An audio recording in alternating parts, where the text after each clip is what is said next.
Kemelut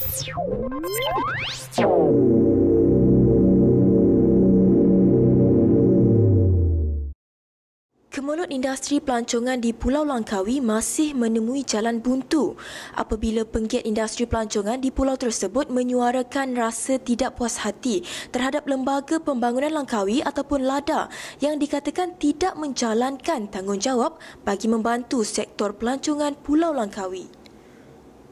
Menurut Fisul Ishak, Timbalan Friends of Langkawi Geopark, LADA sepatutnya memahami kehendak penggiat industri pelancongan Langkawi dengan mengadakan perbincangan secara lebih kerap.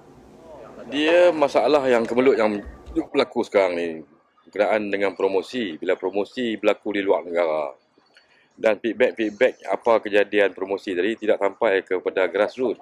Yang mana penggiat tadi, dia tak dapat intipati tadi. Bila penggiat involvement tak ada, dia akan jadi masalah. Kan? Sebab penggiat tadi yang interact dengan pelancong tadi dengan package yang tertentu. Kita tak boleh ketepikan, you jual burger tak payah. No, this industry is meant for the whole Langkawi people that who live in Langkawi. That's very important to take note. Kita sekarang ni, we have to be independent. Instead of they are telling us what to do, we tell them what to do. Because this is the groundwork. If you don't follow us, tak boleh lah. And your direction, since 2012 sampai sekarang, we don't know. Tak ada direction. Kan? Adakah you promote laksa, blame kata 30,000 orang masuk. Siapa yang masuk? It's not relevant to our business. Kan? You do something. The unique food of Langkawi. Oh, boleh kita ketengahkan orang kita. Makcik-makcik kampung buat mai cucuk penderam ke apa agak itu highlight local product. When you promote laksa, you expect 30,000 people and you spend so much money. I don't think it work that way. Kita nak survival of the industry during the crisis. We work together as a team. We go and we look forward to get things more organised. Itu saja yang kita nak. They should meet the players. Baru-baru ni kita buat forum. Tapi forum tu one way traffic. Bila kita bagi cadangan, mungkin dia terima tak terima sebab dia mungkin takkan terima pendapat kita kan. So from that conclusion, kita NGO dah discuss. We ourselves have to move this industry as a mover. Sementara itu, salah seorang daripada warga Langkawi yang dahulunya bertugas sebagai pemandu pelancong terpaksa bertukar kepada bidang lain kerana sumber pendapatan bidang tersebut turut terjejas akibat kurangnya kadar pelancong di Pulau Langkawi. Saya terpaksa orang kata buat alternatif lain untuk menambahkan pendapatan saya dengan mencebur dalam bidang perniagaan, spa and beauty bersama rakan-rakan kongsi saya lah. Sebab saya rasa pelancongan di Langkawi sekarang dah agak kritikal. Sebab ini komen daripada pelancong yang saya bawa. Diorang cakap Langkawi kalau nak datang sini kena spend money banyak daripada diorang pergi Thailand. Macam tu.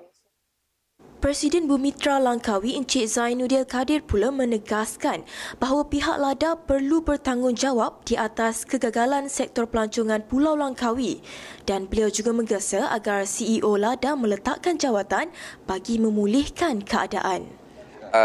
Kita masih lagi, saya sebagai pengurusi ataupun sebagai wakil daripada Bumitra di Langkawi masih lagi tak berganjak statement mendesak Tan Sri CEO LADA ditukarkan dari Langkawi dan bahagian pelancongan ditutup.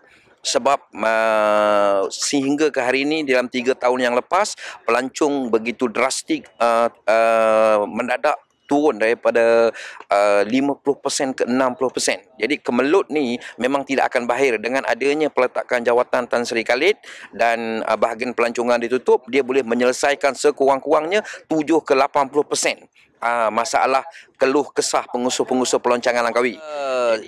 Kita memang memberi ruang yang besar kepada pihak LADA untuk memanggil kita, menyuarakan hasrat tidak puas hati apa yang patut kita buat, tapi masalahnya LADA begitu ego dengan badan daripada MOF, dia tidak ada beri langsung kebebasan ataupun tidak beri ruang untuk kita pergi berjumpa, menyuarakan pendapat. Jadi dia hanya buat pilihan syok sendiri.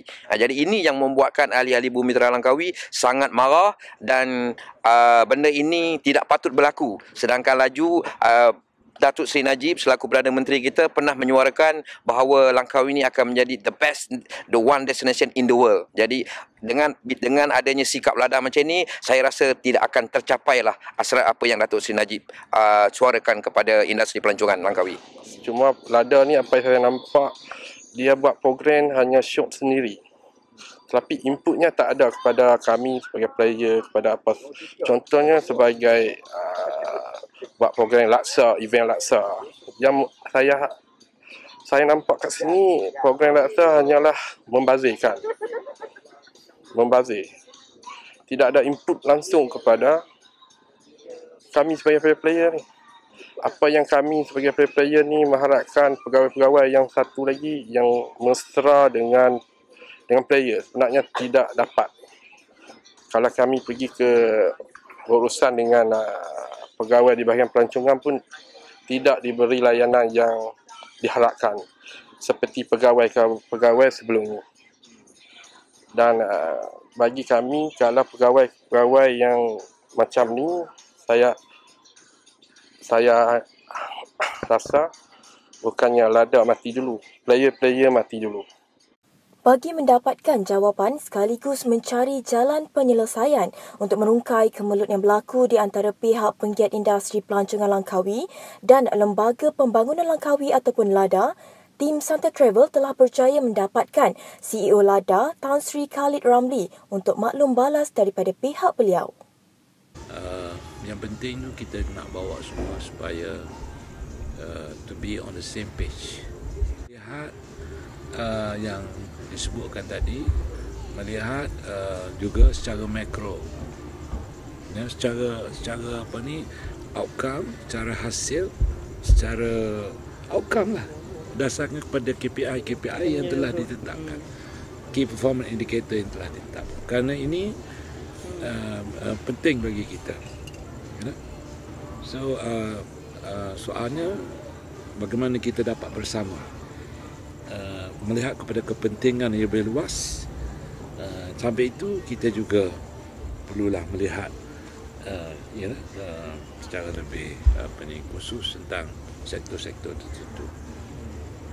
Pembangunan produk, pembangunan produk juga paling banyak, dan ini telah ditentukan di dalam blueprint kita. Semasa mereka berbincang tentang blueprint dahulu. Jadi pembangunan produk, infrastruktur, dan infrastruktur yang banyaknya juga kita belanjakan untuk pembangunan geopark. Mengenai geopark ni bukan hanya semata-mata melihat kepada conservation, pengindahan, pengekalan batu-batan dan ni, tapi sebahagian besar juga ialah ni saya sebutkan tadi, pembangunan ekonomi, pembangunan dan penglibatan masyarakat. Kenapa kita pilih itu macam laksa untuk dipromosikan? Kerana diet, pemakanan dan adat merupakan sebahagian daripada konteks yang keseluruhan itu. Kan? Lepas tu macam banyak lagi kita buat baru ni di Toba bersama dengan Alim Berhormat, kita buat anyaman tikar bersama Kraft Tangan Malaysia. Kan sekarang produk yang dikeluarkan di Toba cantik. Ini adalah pembangunan ekonomi dalam konteks yang lebih luas. Kita jangan lihat ini pasal ini merupakan yang UNESCO punya kriteria. Kan?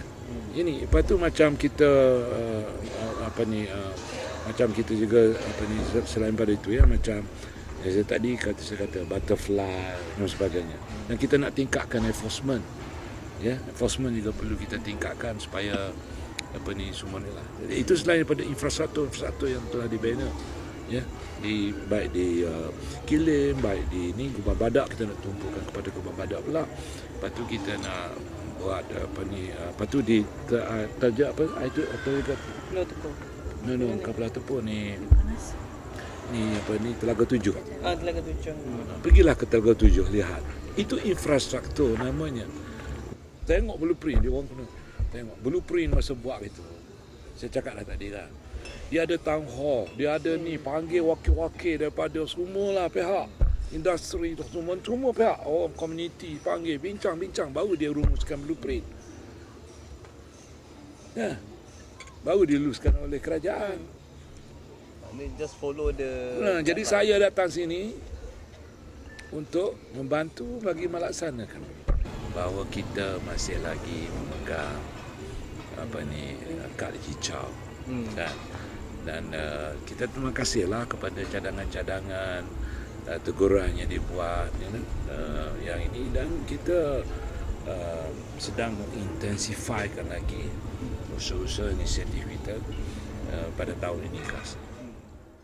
Dalam hubungan di antara industri pelancongan ataupun tourism player di Langkawi dengan pihak LADA ataupun mana-mana pihak yang lain lah, saya pun dengar. Saya tak anggapkan sebagai dingin kerana perkara yang berlaku ni hanya sejak sebulan yang lalu saja. Saya lebih suka mengatakan bahawa ini adalah permulaan untuk kita berhubung dengan lebih baik, dengan lebih akrab. Dan mungkin LADA adalah satu badan yang dilantik oleh kerajaan di Langkawi khususnya untuk nak menjaga kepentingan Langkawi, khasnya. Peruntukan kerajaan pusat telah pun diturunkan untuk menjaga Langkawi lebih terlalu banyak, dan kerajaan pusat mengandaikan LADA lah yang bertanggungjawab. Sebab tu LADA telah pun berjaya mengangkat Langkawi daripada sebuah pulau yang biasa saja kepada pulau yang antara terbaik 10 yang di dunia sekarang ni. Dan lately ni, dalam ini mungkin keadaan ekonomi dunia agak suram, bukan saja sektor yang lain tetapi pelancongan pun dah kena tempiah dah. Dan mungkin tempiah tu oleh kerana kapal terbang lah, masalah kapal terbang, masalah ekonomi, masalah wang, masalah minyak, semua dia menyengkam. Akhirnya kedatangan pelancong telah pun menurun, bukan saja di Langkawi, bahkan seluruh destinasi pelancongan. Semangat kawan-kawan kita di Langkawi ni seolah-olah kata, LADA kata buat kerja, kerajaan negeri kita buat kerja, YB Rawi kita buat kerja. Jadi orang yang terdekat, yang mereka nak minta tolong, yang mereka nak kayau, yang mereka nak menegur adalah LADA. Jadi saya mengharap pihak LADA jangan terasa hati. Perkara ni kita boleh duduk semeja, kita bincang. So dalam kes Langkawi, insya-Allah saya ingat bukan saja LADA, saya hari ni pun ada satu dialog, dah ada 3 dialog dah dalam bulan ni. Kita akan orang kata berlapang dada. Dan saya mintalah semua industri player, kita ni satu keluarga yang besar, yang rapat di Pulau Langkawi, dikelilingi oleh laut. Jangan jangan terlalu mudah menyerah, dan jangan terlalu frust, jangan terlalu melukakan hati siapa-siapa. Saya pun saat ni pun nak kena juga ni, tetapi saya biasalah je terima dengan berlapang dada kerana saya anggap ini semua satu keluarga. Jadi kita ada masa depan yang cukup cerah. Langkawi adalah pulau yang terbaik diakui, cuma kita perlu 2-3 sentuhan yang untuk kita nak mantapkan lagi. Jadi di pihak kerajaan negeri, saya menyuruh supaya kerajaan pusat, semua kementerian, mainlah bersama-sama. Kita tengok contoh negara lain, Thailand, Indonesia, bagaimana mereka meletakkan turism pada tempat yang cukup cantik dan strategik, dan menghalalkan, memikutkan apa kemahuan-kemahuan yang dipohon oleh industri player yang ada dalam pasaran. Itu saja mohon